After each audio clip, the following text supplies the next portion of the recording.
Hello students, आज हम independent event देखते हैं, प्रोबेबिलिटी इंडिपेंडेंट देखते हैं। इसमें आपके केवल एक ही फॉर्मूला है। दो इस तरह के इवेंट हैं जिसका एक का अफेक्ट दूसरे पर नहीं पड़ता है तो उसको इंडिपेंडेंट इवेंट होते हैं। अब यहाँ पर अपने पास में ए और बी दो इंडिपेंडेंट इवेंट हैं, तो probability A intersection B probability A into probability B के बराबर होगा। अगर A intersection B probability A into probability B के बराबर आता है तो इसका मतलब यह है ए और बी इंडिपेंडेंट इवेंट है। और दूसरा कंडीशन ये है कि अगर ए और बी म्यूचुअली एक्सक्लूसिव इवेंट हैं तो उस कंडीशन में probability of A intersection B equal to 0 होता है। बस दो ही पॉइंट हैं, इस पे बेस अपन काम करेंगे। और कुछ इसमें इस तरह के फॉर्मूले और आ जाते हैं कि प्रोबेबिलिटी निकालनी है ए एंड नॉट बी, इसको हम ऐसे लिख सकते हैं probability A and not B. इसका मतलब होता है कि प्रोबेबिलिटी ए में से माइनस हो जाएगा probability of A intersection B.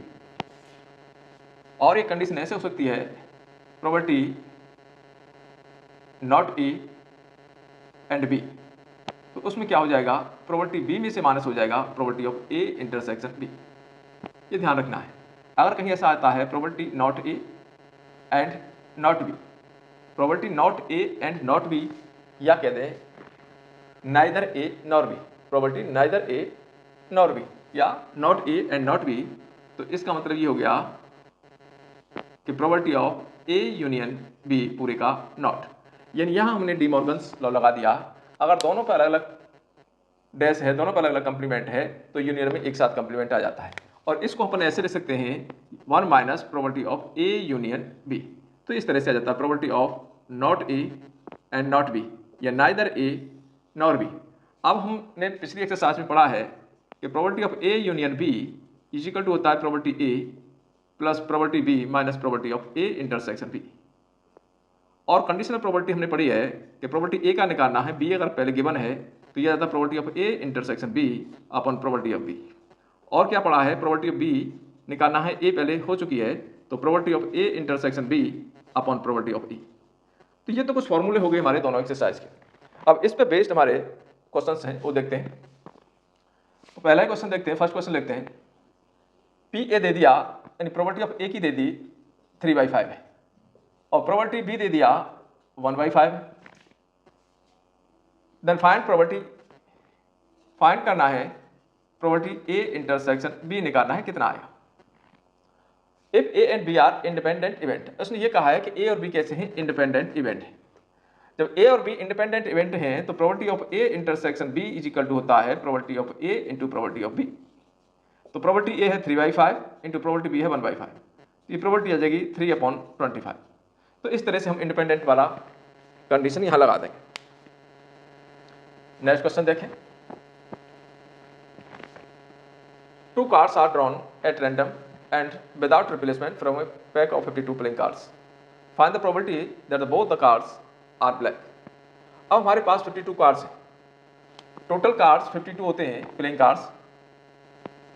तो टोटल कार्ड्स हैं अपने पास 52, जिसमें से ब्लैक कार्ड हैं आपके पास 26, यानी आधे ब्लैक हैं और आधे आपके रेड हैं। अब आपको दो ब्लैक कार्ड निकालना है विदाउट रिप्लेसमेंट, एक निकाल लिया फिर दूसरा निकाल लिया, रिप्लेस नहीं करना है।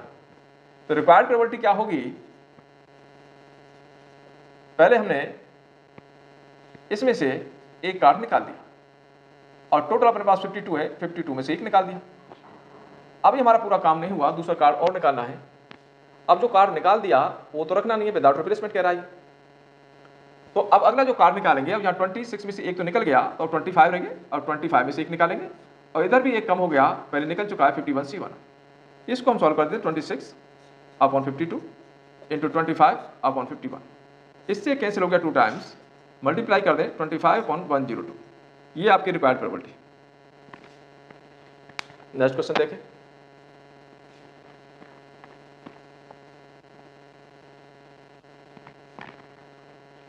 A box of oranges is inspected by examining 3 randomly selected oranges drawn without replacement. If all the 3 oranges are good, the box is approved for the sale, otherwise it is rejected. Find the probability that a box containing 15 oranges out of 12 are good and 3 are bad will be approved for the sale. अब हमारे पास एक box है जिसमें 15 orange हैं, तो total जो orange हैं वो 15 है। अब इसमें से गुड ऑरेंज सही वाले 12 हैं, बैड ऑरेंज 3 है। यानी सही ऑरेंजेस 12 है और बैड 3 है। अब इसमें से आपको 3 ऑरेंज निकालने हैं। अगर वो 3 ऑरेंज सही आते हैं तब तो आपका बॉक्स अप्रूव हो जाएगा सेल के लिए। अगर उसमें से एक भी गलत आता है तो वो सेल के लिए अप्रूव नहीं होगा। अब अपने को क्या है कि अप्रूव कराना है, यानी सेल करनी है, तो अपने को अच्छे वाले निकालने पड़ेंगे, इनमें से 3 निकालने पड़ेंगे। तो रिक्वायर्ड प्रॉपर्टी क्या होगी, हमने 3 ऑरेंज निकाल दिए, इन 12 में से 3 निकाल दिए, एक साथ निकाल दो, एक एक करके निकाल दो, एक ही बात है। तो 12 में से 3 निकाल दिया, अब 15 में से, टोटल 15 है, 15 में से 3 निकाल दिया। इसको हम सॉल्व कर देते हैं। 12, 11, 10, 1 2 3 आएगा, इसका भी 1 2 3 आएगा, 13। तो इसमें आपका ये कैंसिल हो गया, 3 से 4 टाइम्स, 3 से 5 टाइम्स, 5 से 2 टाइम्स और 2 से ये 7। इस तरह से ये आ गया। 11 का मल्टीप्लाई कर दो इससे 4 से, तो 44 हो गया, और नीचे मल्टीप्लाई करेंगे तो 91 आ गया। तो ये इसकी रिकॉर्ड प्रॉपर्टी आई। नेक्स्ट क्वेश्चन देखें।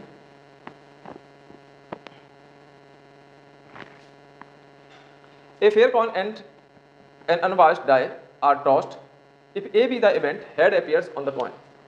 एक इवेंट है head appears on coin और B एक दूसरा इवेंट है B be the event 5 on the die, 5 on the die. Check whether A and B are independent event or not. आपको ये बताना है कि इंडिपेंडेंट इवेंट है या नहीं। तो इंडिपेंडेंट इवेंट के लिए जो कंडीशन होती है वो ये होती है, probability of A intersection B is equal to probability of A into probability of B। तो प्रोबेबिलिटी A निकाल लें, A कितना है, हेड आने की प्रोबेबिलिटी कितनी है, तो प्रोबेबिलिटी A निकाल दिया, हेड आने की प्रोबेबिलिटी 1/2, प्रोबेबिलिटी B निकाल दें, यानी 5 आने की प्रोबेबिलिटी 1/6। ये तो हमारा A और B आ गया। अब जब हमने एक कॉइन और एक डाई को थ्रो किया तो हमारे पास कितने केसेस बनेंगे, ये बना लेते हैं। हेड के साथ बना सकता है, head 2, head 3, head 4, head 5, head 6। इस तरह से टेल के साथ भी tail 1, tail 2, tail 3, tail 4, tail 5, tail 6। ये हमारे 12 केसेस बनेंगे। अब ये कह रहा है कि हेड भी आए और 5 भी आए,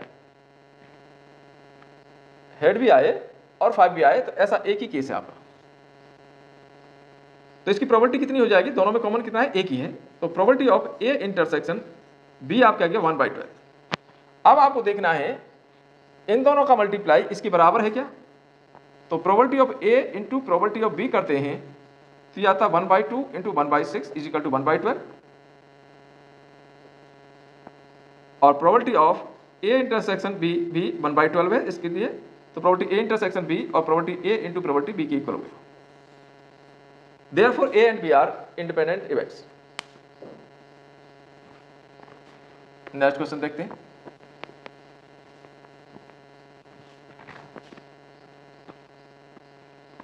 A die mark 1 2 3 in red. एक डाई पर 1 2 3 रेड कलर से लिखा हुआ है, एंड 4 5 6 इन ग्रीन। 4 5 6 ये ग्रीन से लिखा हुआ है।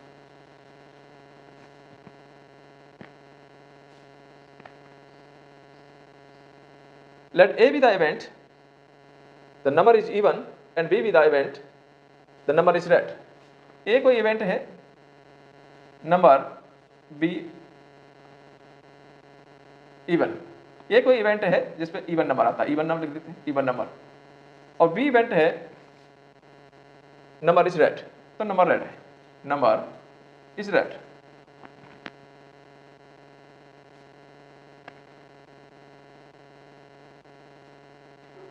Are A and B independent, क्या ए और बी इंडिपेंडेंट इवेंट हैं। तो पहले हम प्रॉपर्टी ए निकालते हैं प्रॉपर्टी ए कितनी आएगी, इवन नंबर इसमें 2 4 6 है, 3 इवन नंबर से टोटल आपके किसी डाइस को थ्रो करते हैं तो 6 आता है, तो प्रॉपर्टी आ गई इसकी 1/2। Property be in red colour से जो लिखे हुए हैं वो आपके 3 नंबर्स हैं, तो इसकी प्रॉपर्टी कितनी होगी 3/6, तो ये भी आ गया 1/2। अगर हम property A into property B करते हैं तो ये आ गया 1/2 इंटू 1/2 1/4 आ गया। अब ये कहते हैं कि रेड भी आए और इवन भी हो, दोनों में कॉमन क्या है, तो प्रॉपर्टी निकालनी है रेड भी हो और इवन भी हो। तो ऐसा एक ही केस है जो रेड भी है और इवन भी है, इसकी प्रॉपर्टी कितनी हो जाएगी 1/6। अब यहां देखो ये property A into property B 1/4 आ रहा है, प्रॉपर्टी ए इंटरसेक्शन बी 1/6 आ रहा है, तो इसका मतलब ये हो गया कि property A intersection B is not equal to property A into property B, therefore A and B are not independent events. A and B are not independent events,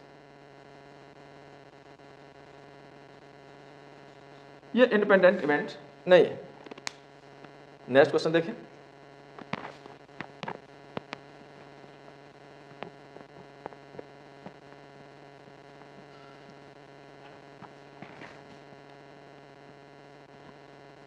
late E and F be the event, probability E दे दिया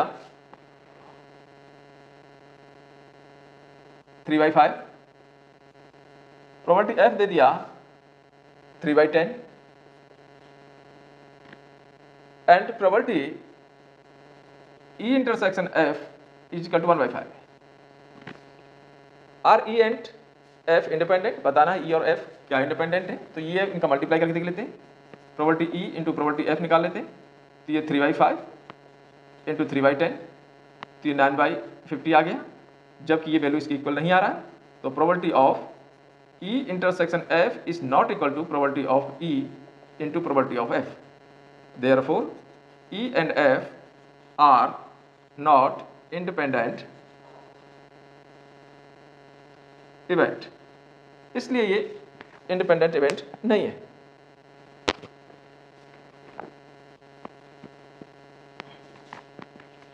next question देखिए, question number 7। Given that the event A and B are such that probability of A is equal to 1/2, probability A is equal to 1/2 और probability B दे रखा है 3/5,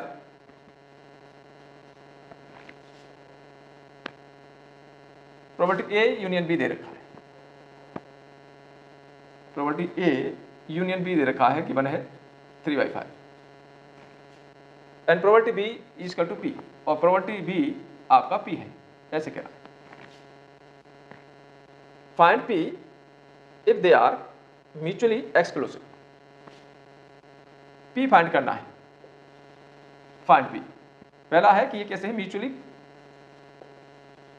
exclusive event है, तो आप समझें probability of A union B is equal to होता है probability of A plus probability of B minus probability of A intersection B. जब ये म्यूचुअली एक्सक्लूसिव होती हैं तो उस कंडीशन में probability A intersection B is equal to 0 आता है, तो ये वैल्यू आपकी 0 हो गई, और इसकी वैल्यू यहाँ गिवन है 3/5, प्रोबेबिलिटी ए दे रखा है 1/2 प्लस इसकी पी है, और ये आपका 0 हो गया क्योंकि म्यूचुअली एक्सक्लूसिव। अब यहाँ से पी निकल जाएगा, तो पी इज इक्वल टू हो गया 3/5 माइनस 1/2, इसका एलसीएम हमने ले लिया 10, तो 6 माइनस 5 तो 1/10, तो पी की वैल्यू आ गई 1/10। सेकंड केस में क्या कह रहा है, if they are independent event,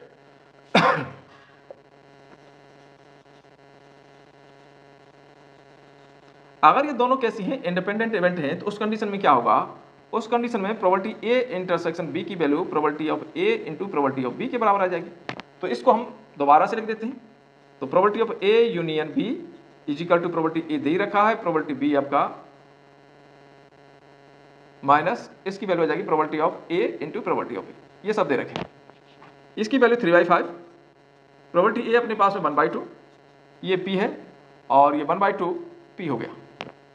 इसको हम सॉल्व कर देते हैं, तो हाफ पी बचेगा यहाँ से, इसको इधर ले जाते हैं, तो half P is equal to, इसको दोनों को सॉल्व किया तो अभी निकाला 1/10 आता है, इससे ये कैंसिल 5 टाइम्स, तो पी की वैल्यू आ गई 1/5। जब ये इंडिपेंडेंट है तो पी आपका 1/5 है, जब ये म्यूचुअली एक्सक्लूसिव है तो पी आपका 1/10 है। तो यहाँ हमने म्यूचुअली एक्सक्लूसिव का इवेंट लगा दिया, इसकी वैल्यू 0 हो जाएगी, या इंडिपेंडेंट है तो ए इंटरसेक्शन बी की जगह property A into property B आ जाएगा। ये इंडिपेंडेंट का कंडीशन है।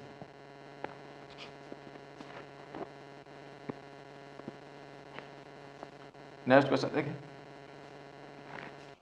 देखिए नेक्स्ट क्वेश्चन देखिए, question number 8, if A and B independent events, A और बी इंडिपेंडेंट इवेंट्स हैं और प्रॉपर्टी ए दे दिया 0.3 और प्रॉपर्टी बी दे दिया 0.4,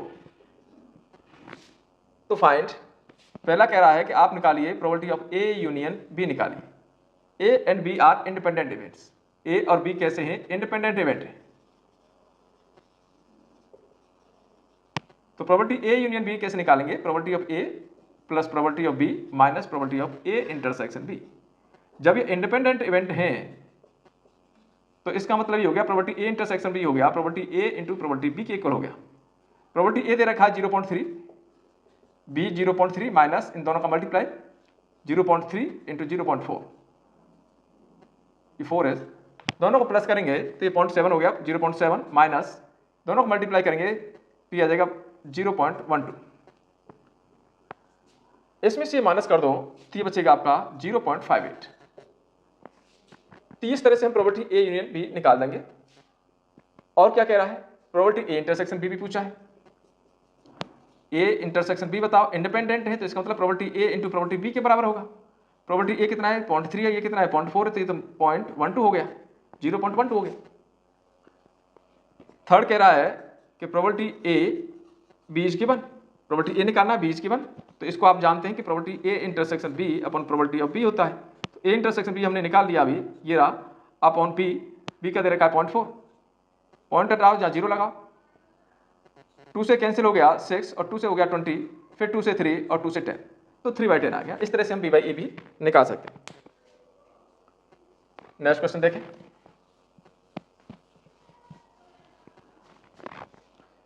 if A and B are two events such that, A और बी दो इवेंट हैं, पी ए दे दिया 1/4 और पी बी दे दिया 1/2, इस तरह से, and property A intersection B दे दिया ये 1/8 है। फाइंड, आपको निकालना है, फाइंड करना है property not A and not B, ये निकालना है, not A and not B. तो इसको हम ऐसे लिख सकते हैं property of not A and not B, यानी दोनों पर अलग अलग डैश है इंटरसेक्शन में, तो यूनियन में एक साथ डैश हो जाता है। अलग अलग डैश को एक साथ डैश कर दो, एक साथ डैश तो अलग अलग डैश कर दो। अब इसको कैसे लिखेंगे ये आप जानते हैं, 1 minus property of A union B. Not निकालना है तो 1 में से माइनस कर दें, इसको हम सॉल्व करते हैं 1 माइनस, इसको आप जानते हैं ये होता है P A plus P B minus property of A intersection B, इस तरह से आता है। अब ये सारी वैल्यूज अपने को गिवन है, तो 1 माइनस प्रॉपर्टी ऑफ ए दे रखा 1/4, प्रॉपर्टी 1/2 और ये है 1/8। सॉल्व कर देते हैं, 1 माइनस 8 एलसीएम आ जाएगा, यहाँ से 2 आ गया, ये 4 आ गया, -1/8, 5/8, 8 माइनस 5 3, तो 3/8। नेक्स्ट क्वेश्चन देखें,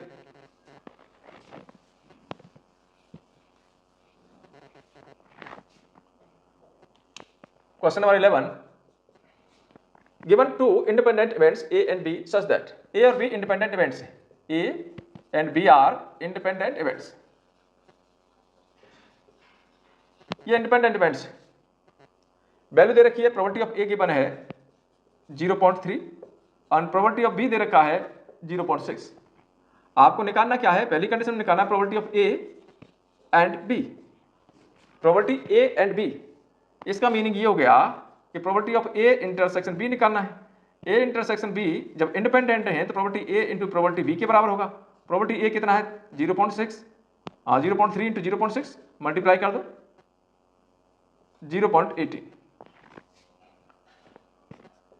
सेकंड में प्रॉपर्टी ए निकालना है एंड नॉट बी, इसको लिख सकते हैं property A and not B, ये आ जाएगा प्रॉपर्टी ए में से माइनस हो जाएगा प्रॉपर्टी ए इंटरसेक्शन बी।